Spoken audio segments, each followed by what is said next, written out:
On this one, we're trying to write a polynomial that goes through all these points. Now, if we look at these first 3 points, because the y coordinate is 0, these are all x-intercepts. So we could start by doing this. We could just write the function is x plus 3. That comes from this x-intercept. X minus 2. That comes from that. And x minus 5. That comes from that. But it also has to go through this point. The one thing that we haven't accounted for yet is a stretch factor. So let me put an a right here. This is the stretch factor a. OK, let's test this point 156.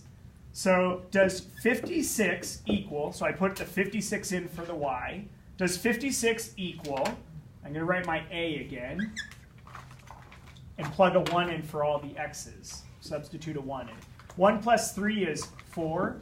1 minus 2 is negative 1.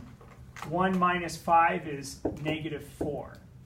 So that's 16. So 16 does not equal 56. That means our stretch factor a is not a 1. But here's what we have. We have 56 equals our stretch factor times 16.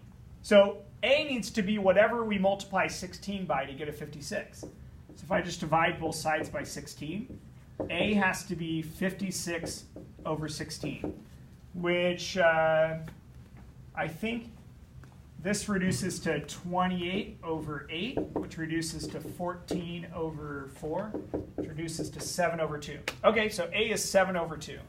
So our final answer is, our function is 7 over 2 times x plus 3 times x minus 2 times x minus 5. You could also write that as a 3.5.